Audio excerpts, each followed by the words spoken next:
Upgrading from the Sony A7 IV to the A7S III felt like one of the toughest decisions I've ever had to make in my life. It's been almost a year since I've made this switch, and I wanted to do a video to ask myself, is there anything I miss about the A7 IV? And is it really that much better when it comes to video quality? So to give you guys some context, the A7 IV is my all-time favorite camera. Even to date, it is still my favorite camera. In fact, this video itself is still being shot on my A7 IV. I loved it so much, I didn't even want to sell it to get the A7S III. Ultimately, I feel like if I found myself in this boat where I'm debating internally, having an existential crisis on should I get the A7S III when I already own an A7 IV, I wanted to make this video to just give you some peace of mind if you're going to make that decision. Throughout this video, I'm just going to be playing some B-roll clips on footage that I've taken on the A7S III, and yeah, may your eyes just be blessed, I guess. So what ultimately makes the A7S III a worthy successor to upgrading from the A7 IV to the S III, especially when it comes to video?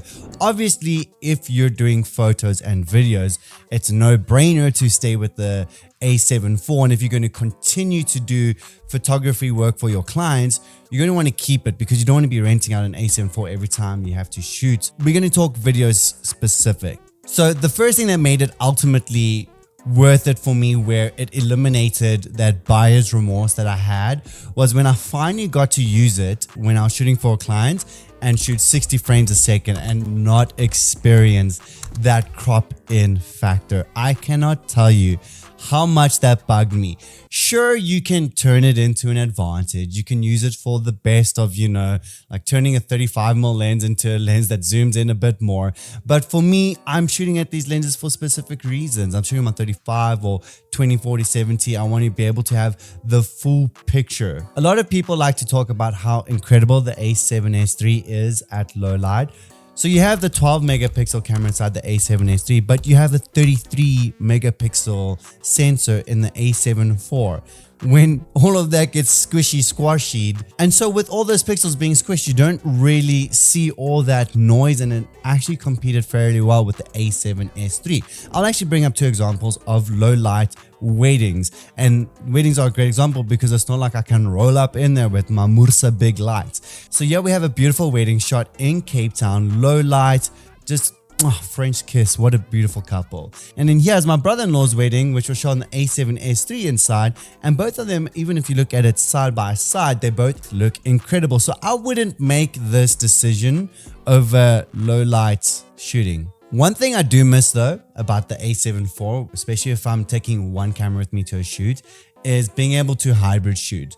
This isn't very much of the greatest of hybrid cameras. It is primarily, it's a video camera. I know a lot of people say it's great for hybrid, but no, bro. The A7 IV is great for hybrid. Oh gosh, being able to switch from like 4K 60 frames, even though it's cropped in, straight into your photo mode and just bang out the most glorious photos of your life. You don't get that feeling with the A7S III, but that being said, you can bang out the most glorious videos with this bad boy. So there's that. Now, can we quickly talk about the overheating? This topic is brought up quite a lot with the A7 IV and A7S III.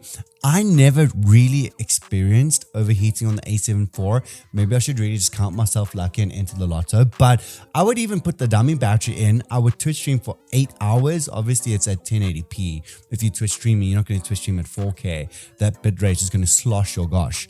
So I never experienced overheating. The only time maybe I really felt it was when I was filming the longest vlog of my life at Summerfest. It was like this open field.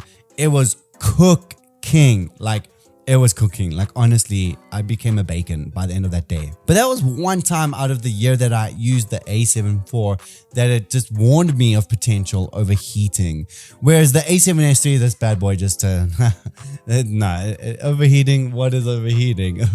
So if you want to future-proof to make sure you're not going to overheat if you're shooting for extensive periods of time, the A7S III is going to be more peace of mind for that.